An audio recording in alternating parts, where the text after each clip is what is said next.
So, matagal ka na nagtitinda dito? Ano po? Mga years na. Ang tagal na. Hindi mayaman ka na ngayon.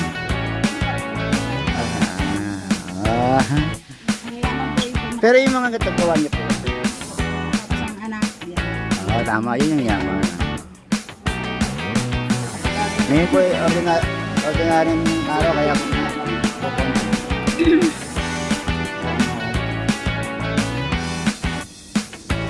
Ganoon po yung shop na po. yan. Kitchen. Bigay ko po kayo ng Ay, hindi pala, rep magnet pala ka. Rep magnet. 3 for 1. Kasi ang presyo nito.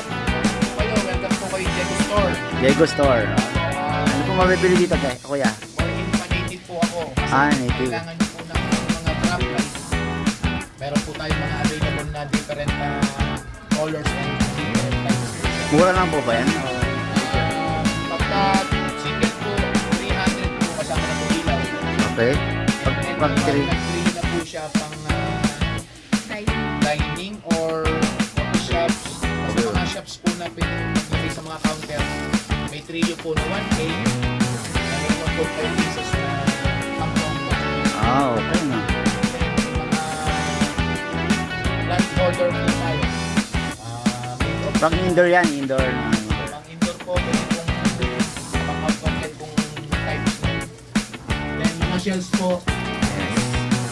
Then mga bags. For on lang po ito eh. Chandelier na panghanging at saka mga floor lamp na baka and shells. So nag-mix din ako ng ibang items. Ano po yung kayo nagawa niyan? Ako po nag-design ng ating mga gadget. Then si na hanging shelf din na single shells. Yan medyo mahal po siya pagka pero worth it naman yan. Same po. So, mga sa 5,000 yan? Wala naman sir. Mga 1.5 lang siya. Oo, 1.5. Tapos nagdagdag din ako ng ilang items natin na pang-anak eh. Kagaya ng player na and more on shells talaga ako sir. Kasi pare-para sa tinda. Wala. Control nila ang Para maiba naman, ako naman. Pagkakamawat. Ayaw lang. Pilit.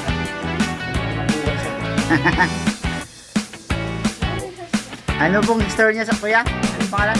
Diego Store. Dito po yan sa Picnic Grove. Picnic Grove.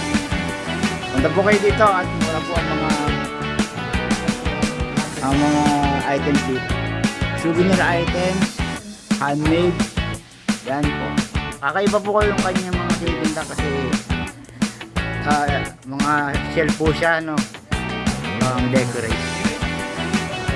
Unlike po ito sa iba, pare-pares po silang tinda. Nag-iba po siya ngayon. Yan.